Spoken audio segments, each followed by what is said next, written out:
of all, here's what God is dealing with, what my meat of the subject, what I'm trying to show you is this. Before they messed up, they were covered by God. They had a covering. Y'all got to get this. They had a covering by God. God was covering them. Now that they've gone into being deceived, guess what's taken away? Listen, guys. Guess what's taken away? Their covering is not there. So their covering is not there because now their spirit man is dying. Come on, somebody. So they go out and they try to replace what was there that was given to them by God. So what they're trying to do now, we don't want God to see us like this here. Their eyes are open and who you naked? I'm naked. We don't want, listen here, we don't want God to see us like this here. So we got to do something. They went in here and then they covered themselves. They tried to cover themselves. Get where I'm going with this here. Because you cannot cover yourself. The only one can cover you is God. Amen. And what people don't understand is once you lose your covering, you're going to lose your glow. Your soul is going to die. So what they understood. Their eyes are open. Now they understand good and evil. They're wiser. They're seeing things. And see, all along they had been naked, but they didn't know because they were looking through spiritual eyes. And the reason they were looking at each other in that sense because they were covered. And I'm going to show you something here. It goes to that part where I got you, and I said, then God turns around, makes skins for me, asks the question, say, wait a minute. But then God, because God loved them, He covered them. So what are you saying? You don't understand the love of God until you leave your covering and realize it's not there. And God give you another chance. And you understand the importance. And in this day and time, that's what's happening to a lot of believers. They figure they can just leave their cover. I got this. Y'all see the commercial? Y'all see the Allstate commercial? Yeah. Is it an Allstate commercial? Come on, how many of y'all have seen it? Come on, go with me. Is it an Allstate commercial, First Lady? Progressive, thank you. Y'all see the Progressive commercial where the dude and his wife, the dude is standing out there, you know, they say you go to Progressive, they can make everything happen. Y'all know the commercial, right? So anyway, the guy's out there with his wife and he's watching this dude and he tells this man, I got him, his wife looking at him and she goes back and says, what y'all tell her? And no, you ain't got it. You come get it to me.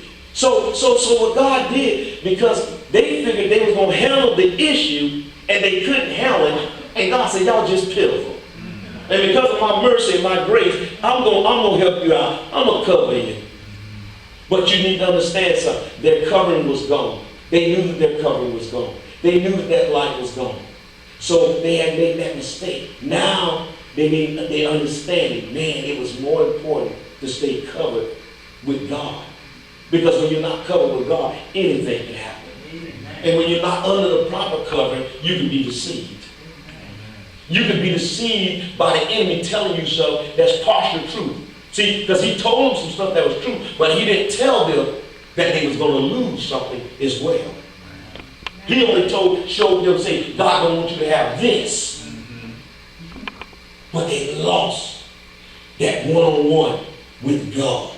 And because of that, God spoke to them and told them some things was going to happen. Now, where are you going with this? I want to take you somewhere else real quick. I want someone to help me out. Get me to the part where Lot and Abraham was together and Herd and began to battle. They began to feud because who was going to go first to the well to get water. Somebody, come on, you Bible scholars, give me that real quick so we can wrap this on up. Amen? I want y'all to see this here. Your covering is important. Write that on down, Sister Nicole. Your covering is important. In other words, don't you lose your covering. Don't you get from up under your covering. Because if you get from up under your covering, anything can happen to you. See, here we see, I explained to you what happened to Adam and what happened to Eve. But because they are our forefathers, this thing continued to happen throughout the Bible where people thought that they didn't really need God. They didn't really need the covering and they could make things happen. I can just make it happen. It don't take all that. How many of y'all have heard that? It don't take all that. It don't take all that. Y'all be in church, it don't take all that. Amen. I want to be in church at 12 and out at 12:15. Y'all ain't going to help me here. My goodness, it take you 15 minutes to drive to the parking lot and get into church. Amen, somebody. Are y'all seeing this here? Give me there. Where we at? 13 says. Where? 13. 13? Genesis 13:7. If you're there, read from what's this? Are y'all seeing this? I want y'all to see this because it's important. It's important for you to understand your covenant. Don't let that devil deceive you. You leave from up under your covenant, you're going to be out there and the devil going to whip you crazy. Amen. I got nobody help me here. That devil will whip you crazy. You won't know where you're coming or going. Amen, somebody. Amen. It's like, let me show you something. The prodigal son, that's another story. He left his covenant. I don't want to wait here. I'm drawing up the door. I want to go. Give me what's mine now. I don't want to wait till you're dead. You know, my dad was wealthy, man. He couldn't have gotten me out of the house. I've been right there. He got my son 47. He's still going. Like, you a millionaire. Shoot, man. I ain't going nowhere. Now, I know I'll inherit some stuff when you go, but I ain't no fool. I'm going to be right here enjoying the millions with you. Y'all ain't going to help me here. Y'all got to see this here, because that's another one I want to talk to. Man, what was you thinking about? I won't mind now. How are we in that same sense sometimes that way? We don't want to wait for things. We're not patient with God. I won't mind now. And if God don't show up, I'm going to make it happen. That's the biggest laugh that God gets when you go thinking you're going to make something happen without Him. You can't make nothing happen without God. Amen. If it does, it's not God, it's the enemy. And the enemy will give it to you, he'll pull you down whenever he's ready. Amen, somebody. What does the prophet man gain in the world turn around and lose his soul? Huh? What does it? You know what I'm saying? Those billions and millions ain't going nowhere with you. If you put it in the cash, somebody will dig it up and steal it anyway. Amen, somebody. If you leave it in the bank, family going to be fighting over, especially if they name it on it. They're going to try to come up with every scheme and scandal and try to get that money. Y'all ain't going to help me here. Y'all quiet. Read, what does it say? And there was a strife between the herdmen of Abram's cattle and the herdmen of Lot's cattle. Number one thing I want y'all to pay attention to, there's a strife. Who's creating this strife? The enemy. Because y'all need to understand something. If we go back and we look at the whole thing, God spoke to Abraham and said that I want to make you father of many nations. But the thing that I have a problem with, I can't do anything for you. Because first of all, you have to get from around them heathen family members. They don't believe in me. They're idol worshipers.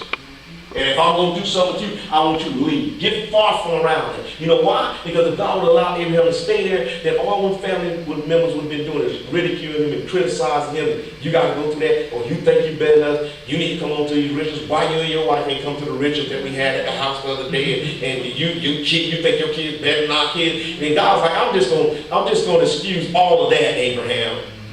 I don't even want you to deal with that. Now, Abraham dealt with some other things. Come on, somebody. He dealt with those two kings that wanted his wife. Come on, he dealt with a whole lot of stuff. But God said, number one thing I ain't going to have you deal with is the headache of your family that don't want to live right. Y'all ain't going to help me here. God said, I'm going to do something new. And I want to do it through you.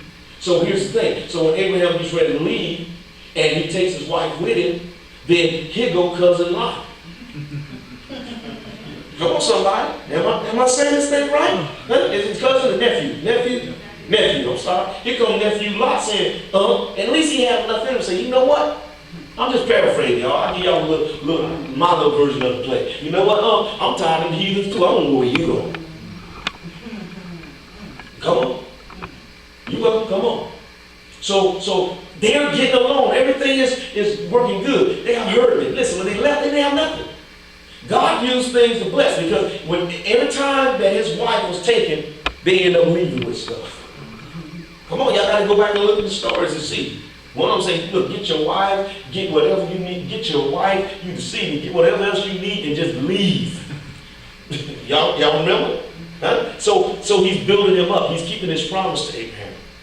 So he gets to this point, the way Lot and him have just as much. Now, what are you saying? I've preached this so many times, and this is from my heart. Listen to what I'm finished with, because I can understand this. There's nobody that has ever been in this ministry where I've ever had to deal with a spirit of jealousy or envy and not want to see you blessed with anything. Never. And see,